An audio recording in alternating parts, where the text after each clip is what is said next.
Yeah, so let's begin. Uh,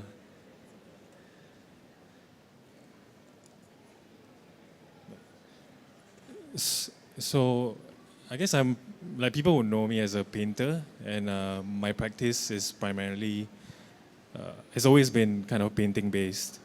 But my inspiration for my work, or the kind of visual inspiration for my work, has always come from material culture.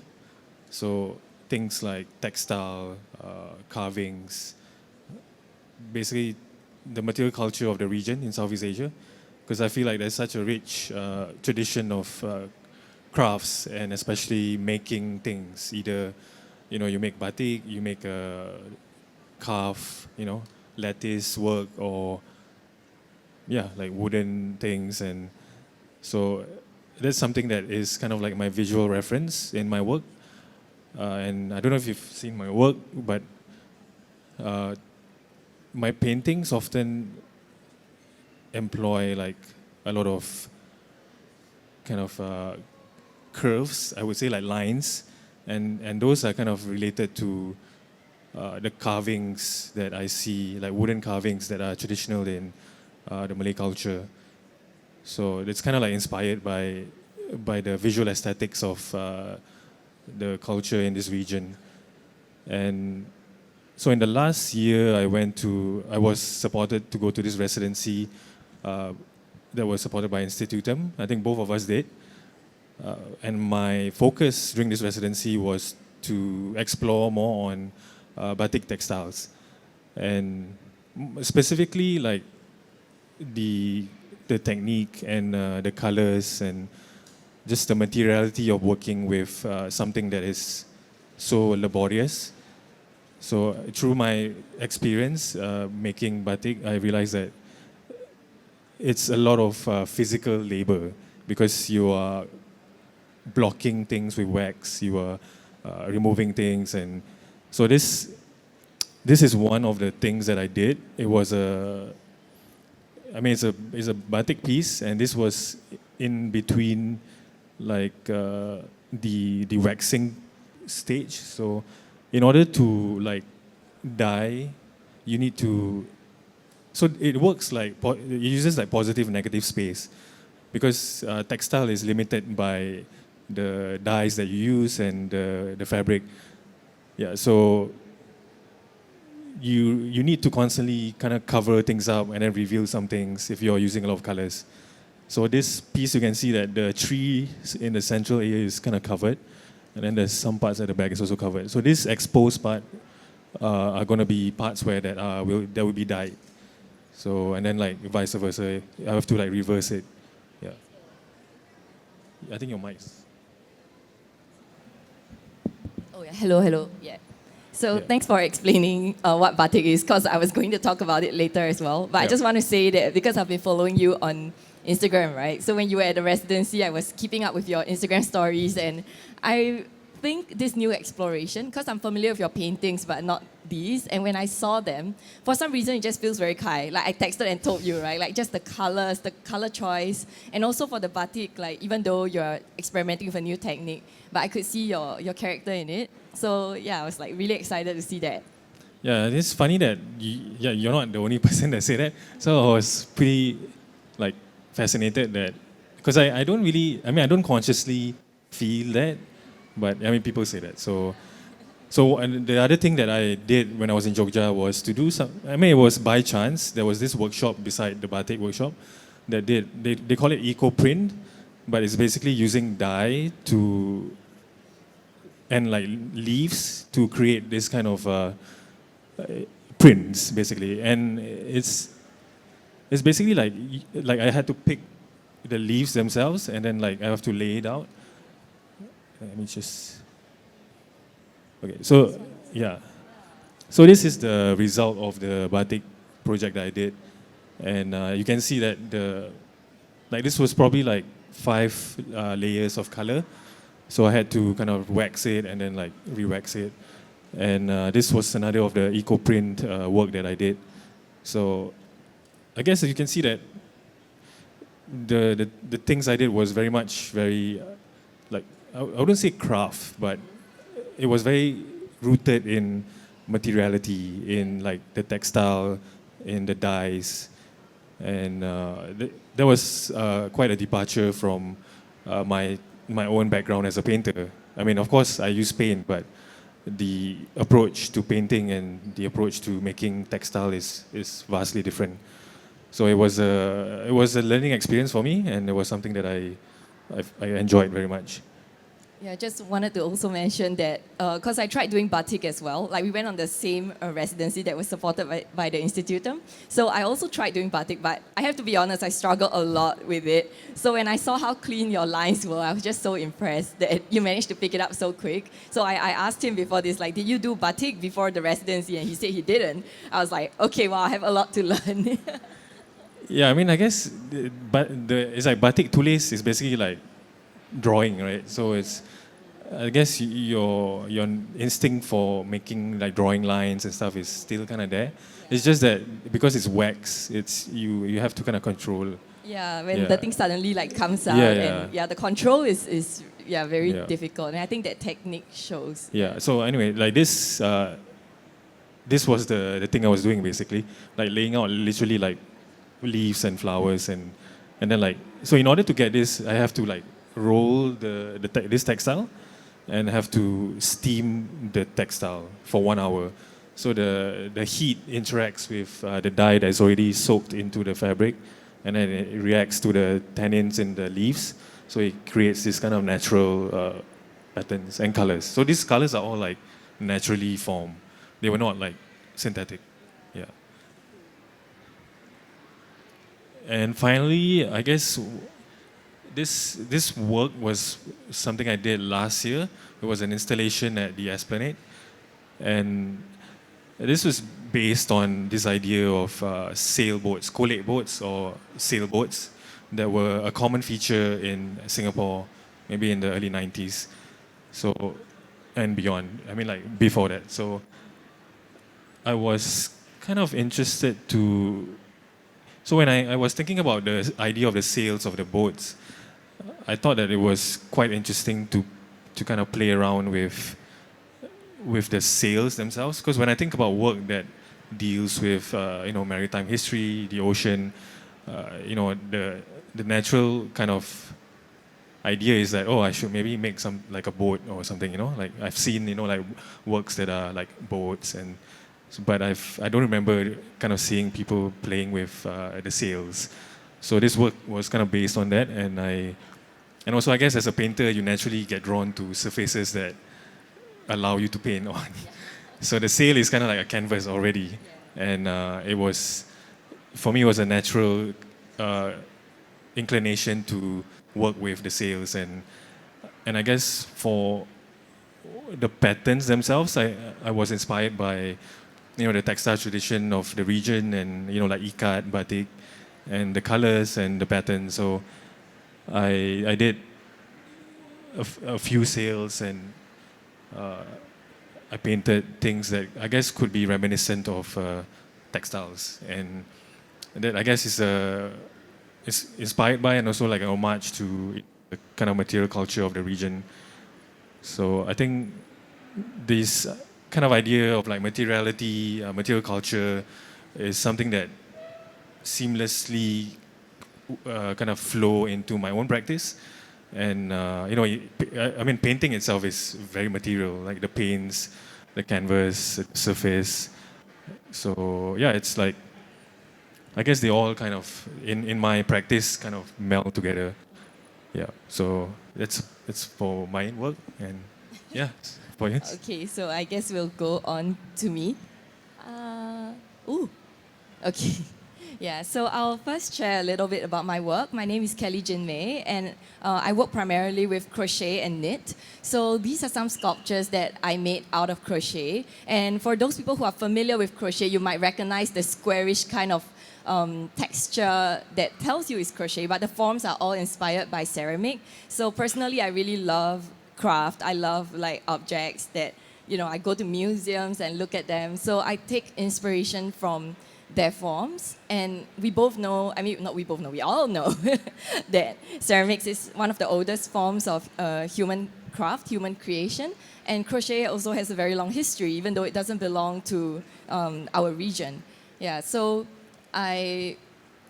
after crocheting them, this is using nylon, I actually destroy them with fire, and that's how it melted. So we all know that ceramics get fired in order for it to be fixed in shape, but crochet is mostly soft. So I'm trying to kind of challenge that boundary, that image of crochet being a soft and a warm kind of medium. Instead, it can be cold, it can be hard, and after melting it, it becomes brittle. So if I try pressing it with my hands, it would crack. So I'm just trying to challenge the material identity of what I'm doing, and just change people's perspectives about that. So these are some other vessels that I've done, and you can see this one is being held up by very thin strands of fiber, because this vessel is actually really light, even though it doesn't look so. So I tried to mimic the look of ceramic. So it's also informed by the material, like ceramic as a material, like clay, but I'm interpreting it in my own way. So it's really light, and I'm trying to show that by hanging it with the fiber itself.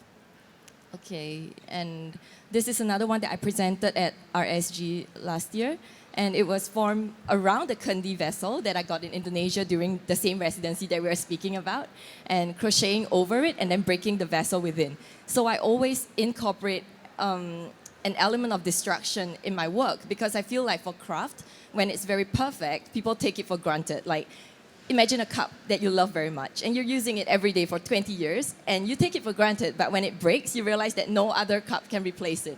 So I think those kind of human sentiments are things that we tie very closely to objects that we own, especially handcrafted objects. And using destruction, I want to bring out those sentiments that humans have and the attachment we have to objects that are not living things. Yeah, so sorry, I put in a lot of slides. Yeah, so for crochet, one thing that I really enjoy, crochet and knitting, I would call it a very forgiving medium. And why do I say forgiving? It's because like when you make it, you can always unpick it and redo it again and again, and until the yarn wears out. And that's not something that is granted with a lot of other materials. So with my work, I call it like a craft-focused art practice, because the art itself is trying to bring your attention to the process of the craft. So with this one, is all stills from a video that I did. So I knitted a white canvas and painted on it, and then I completely destroyed it, and then I re-knitted it in a different dimension, and then the words were completely erased. And this is a compilation of different objects. So for this project, which is called 100, I made 100 objects from the same yarn. So made the first one and unraveled it, and made the second one, and and so on till we had 100 objects. But at the end of the day, you only see one object, and it's of course, playing with the material again, the medium of what I said, like it's forgiving. It allows you to make it again and again. And of course, the yarn fell apart. It became dirty from my sweat and paint and random stuff that went in during the course of 4 months when I made this project.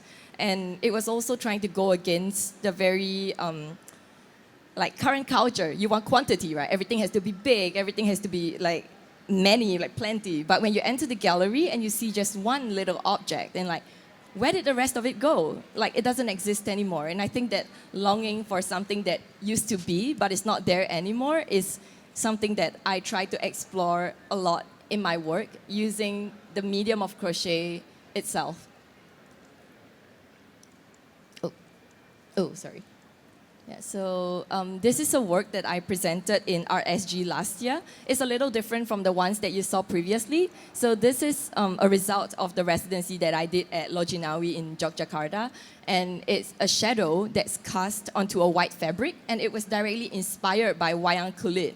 So for those of you who are not familiar with wayang kulit, it's a shadow puppetry, and it's very common in Indonesia. So later I'll be sharing some photos of what I took during the residency that inspired this. But on the other side, like even though on this side you can see the image of Dewi Sri, the goddess of rice, but when you go to the back, you see a batik image overlaid over it. And what I realized is that many people didn't understand that this was the same fabric. They thought that there was one on the front and one on the back.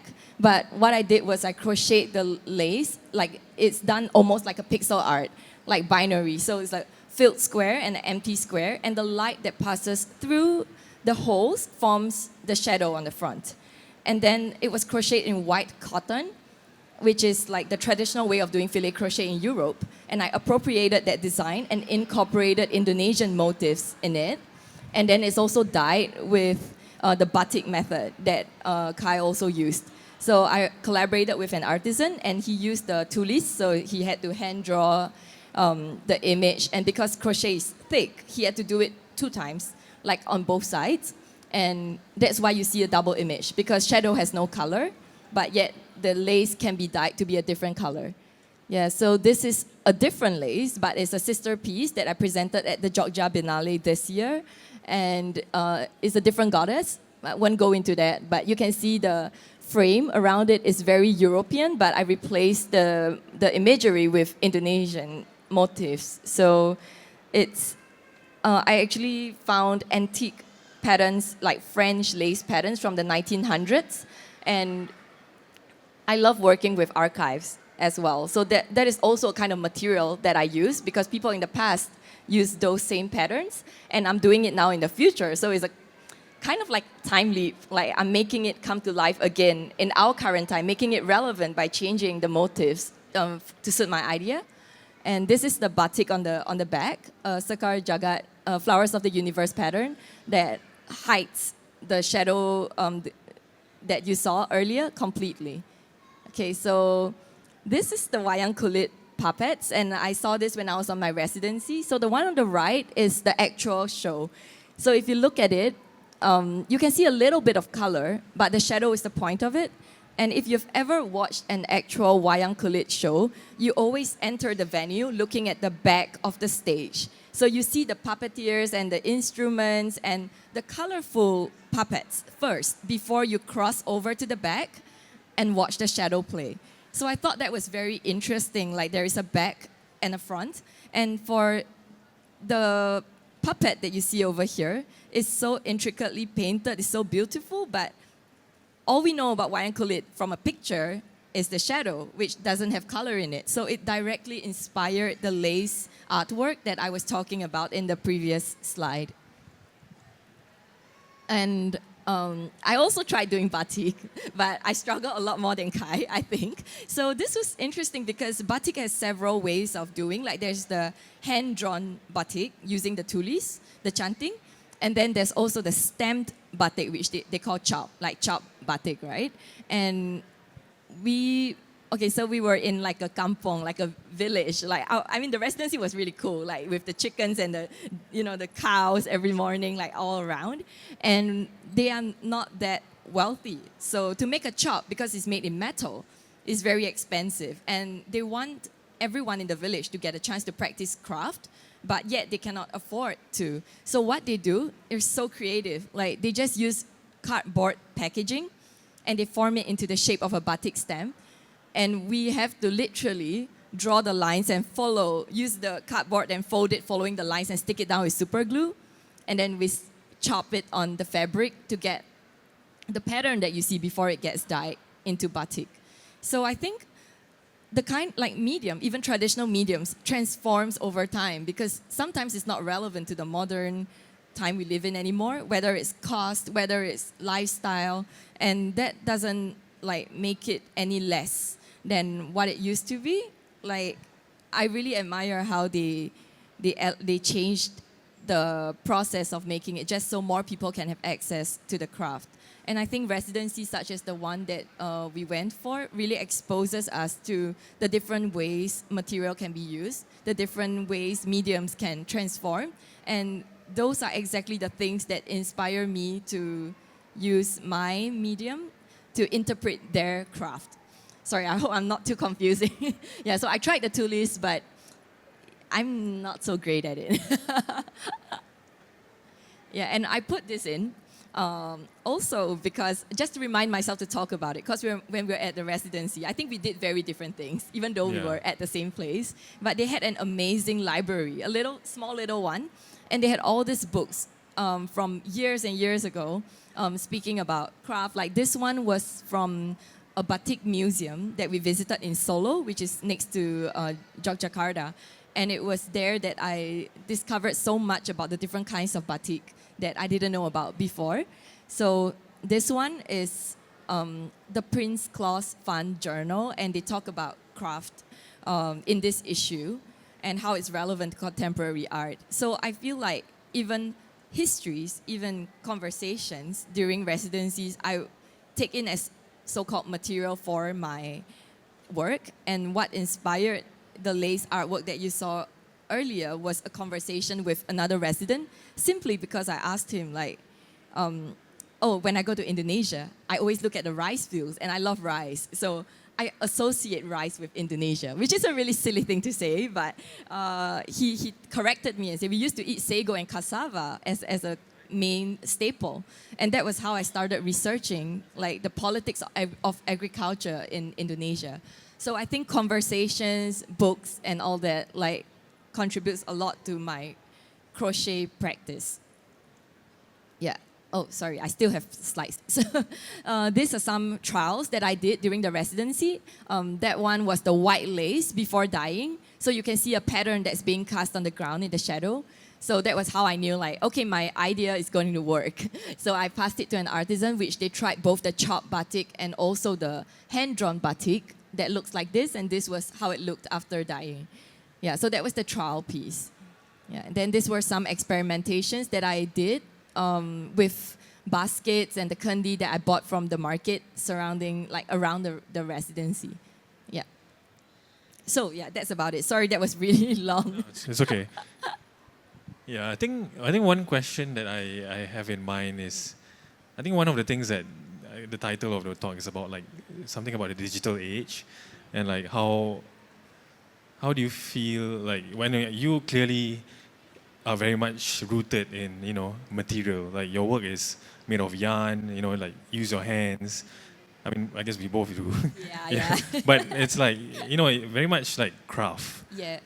Like how do you feel like, again, with like this whole like digital age and the rise of digital art, like I don't know, do you feel like your work is more Less relevant in a way. not less relevant, but like is it more like relevant in that sense, because people are so used to looking at things on screen these days, like and like making things with hands, maybe not so. I wonder about that. Like actually I'm going to move it to other. Yeah, so I think during COVID, a lot of people picked up like things that they wanted to do with their hands, right? Because they were just so sick of like looking at the screens and stuff. So I think definitely that raised more interest in textile works or works that are more tactile in general, including ceramics and other kind of mediums that are usually associated with craft. So, I mean, this might be digressing a little bit, but one of my friends they're doing digital art. So they do painting digitally, and they were complaining about AI-generated art, as we all do. And they said, "Oh, you're so lucky, you're doing crochet. Like the AI will never be able to make crochet," which I'm not sure about that for now. They can 3D print like a crochet thing. They could. But I have to say right now, crochet is the only textile technique that a machine is still unable to do. So everything you're seeing that is crochet, that is dirt cheap, is sweatshop labor, so don't buy it. Yes. Knitting you can do with a machine. Knitting you can also 3D print it. Yeah, so they said that, and I said, okay, that is true. But we have been contending with other stuff, like other kind of copying since the beginning of time, before AI even existed. So I think every medium has their own challenge. Like for crochet, because you're doing crochet art, but it always has a stigma of being like grandmother and cheap. And even though a lot of people started practicing crochet during COVID times, it became so mass that people started ordering it from like countries where labor is much cheaper than Singapore, and then selling it at a low price here, so they can, price wars. which is wrong. Yeah, and it also directly affects people's image of craft-focused art practices, I think. Sorry, not sure if I answered that. Yeah, I think so. I mean, I think that in recent times there's been a lot of work that, like kind of crochet, textile, fiber arts, right? I think Yeah. there's been a lot of art that is rooted in this tradition. So I think it's more relevant than ever. And I really hope so. and I mean, we are in an art fair where there's so many paintings and sculptures. So clearly, there's still this. I mean, the desire to make objects, I think, is such a human kind of instinct, I guess. Yeah, I completely agree. Yeah. So, I mean, I don't know. I'm not sure if technology is going to replace us in that sense. I mean, there's still going to be like AI generated art and all that, but like. Of course, yeah. It's like those like it reminds me of those AI generated like videos, like, random things that are blended together, and I don't know. It just to me it's like fast food. Yeah, It's like you- entertaining. Yeah. To a certain degree. But Yeah. yeah. Yeah, I think I don't know. Is there any question? I want to say something and then I lost my train. What else? So your experience at this residency, like, do you feel like the experience of working with this kind of traditional arts, like, how has that kind of changed? I know the way you approach your work or the way you kind of your mindset for like from the residency. I don't know if that's a Yeah, no, actually from the residency, the main thing that I feel like my mindset shifted was finding out about the history, like having the conversations with people around me and reading. It's a bit strange. Like I think I have to take myself out of Singapore physically sometimes in order to have a little bit of space in my head to process things differently. So we went to the museum. I don't know if you visited the Suno Budoyo Museum in Yogyakarta. I think I did, yes. Yeah, so they had like a lot of like wayang kulit puppets, and there was one that was made telling the story of Jesus Christ, and I thought that was really interesting. Like, what would the person making it feel like if they're, for example, they're not Christian, but they were made to tell the story using their craft. And there were also batik that showed the Dutch coat of arms, for example. There was batik showing Snow White. And they wouldn't know who Snow White was. Probably they were told the story and it's like, okay, just make the batik. And I think there's this like disconnect between craft and art, like the idea. Like the craftsman just makes what they are told. And I think that's like, and that's like a little bit different from what we're trying to contend with contemporary art these days, because you need to have something that you want to say, like something that you want to express. And then the technique is something that is separate from that. I think training your brain to think of the vision or the idea and then training your hands to execute it is something that an artist should try to grasp. And we're constantly learning until the day we die. Yeah. Okay, so I guess for you it's like the learning like more about contextualizing the kind of the content, the histories you learn. Yeah. Okay. Yeah. I think for me as well, like the residency, it was more like the opposite. Like for me, it was more like a focus on the material and the technique. Like I kind of had a clear idea about like the content that I want to work with.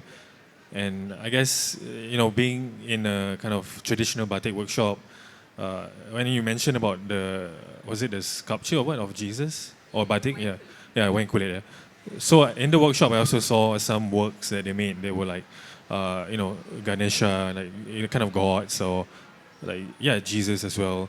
So I thought it was pretty interesting. Like I've never seen like Jesus depicted in batik before. So it was kind of like this contrast between a medium that is so rooted in kind of tradition, like very Javanese, Southeast Asian, and then like Jesus as like I mean he looks Western like in the one I saw, but it's like a Western Jesus on like Indonesian batik. It's a funny kind of contrast. Yeah, it's quite funny. The one that I saw, he looked Asian. Oh, really? But he was dressed in Jesus, like, yeah, I mean, it was obvious. He had Right. the three wise men Right, next right, to okay. him and all that. So I knew what they were trying to make, but he looked Asian. So I was like, oh, okay. Yeah. Yeah. So I don't know. Any other questions? Yeah, maybe we can take some questions from the floor. Does anyone have any questions?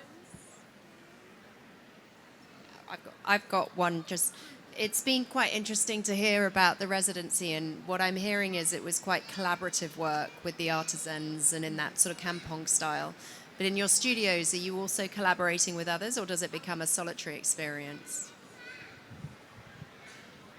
For me, honestly, I would like to collaborate with people because I feel like it will make my life easier.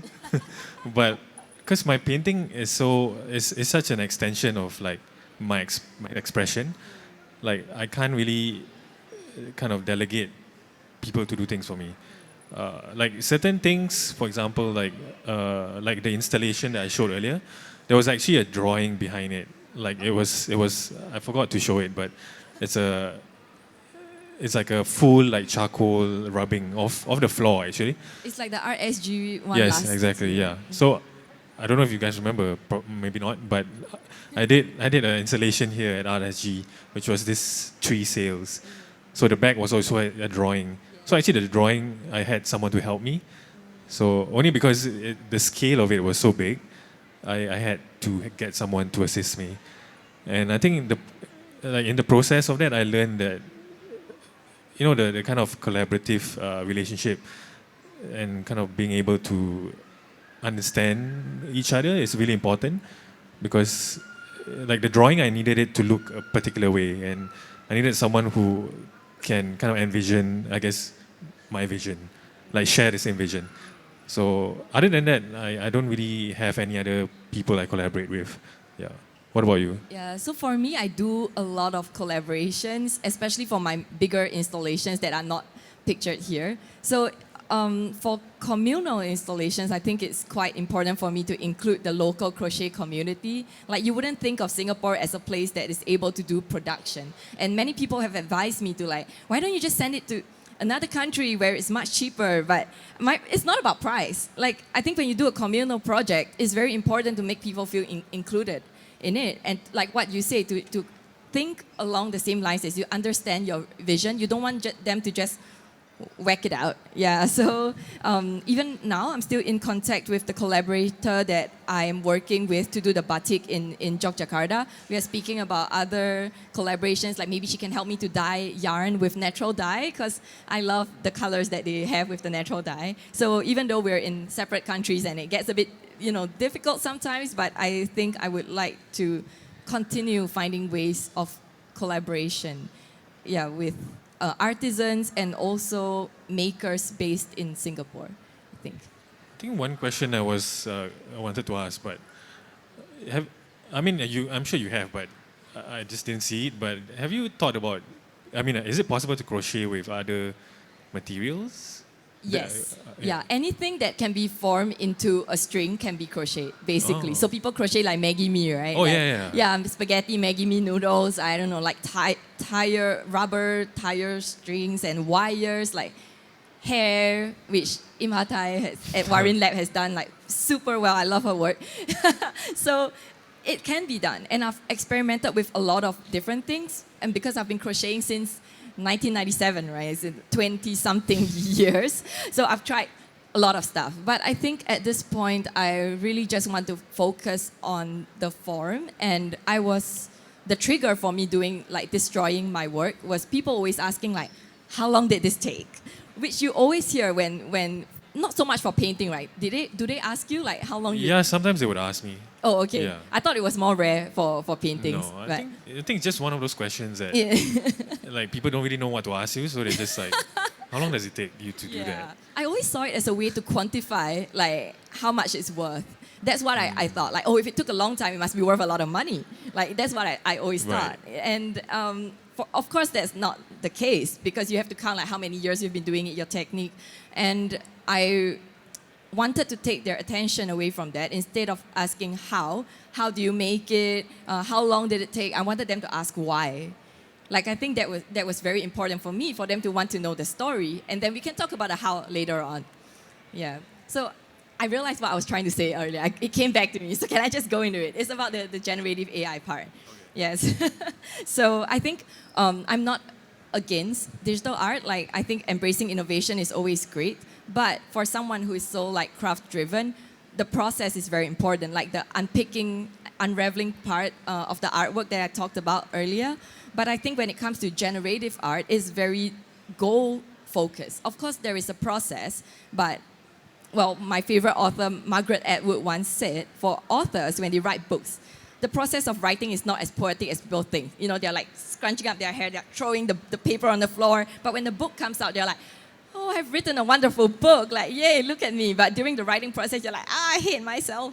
Yeah, so I think that process is what makes us very human. And for crochet and craft-driven things, like, it always changes. It doesn't turn out like what you expect. And you don't just sitting there like clicking a button, trying to change words and like, oh, just focusing on the final image. And I think it's, as someone who has been doing crochet for a long time, I was a control freak. I was like, okay, I have to make it exactly how I want it. Because we also start with patterns when we are beginner crocheters. And maybe you're making like a Pikachu. And you want it, of course, to look like a Pikachu and not Meowth or some other Pokemon, right? But after that, like, when I grew up, I had a hard time breaking out of this control freak part and just letting the process carry me. And I think the destruction was a huge liberation for me as well, to not focus on the final object. And I just really want to say that for craft, the point of it is the process. Like, you really get healing from working slowly. Like, sometimes people will say, what's the point? That's pointless. Why are you spending so much time winding yarn? But as you hold the yarn, you can ask someone else to do it. Like, you pay someone to do it for you, but you don't understand the medium. Like, preparing your own paint, preparing your own canvas, touching your material actually keeps you closer to it, and I think it affects the output as well. Yeah, definitely. I mean, I think as a painter, your materials are so important. Like for me, it's like I like this particular type of canvas that I use. That apparently the parent company is bankrupt now, so I had to buy all the stock available in Singapore. Because I really like this texture, which is very rough.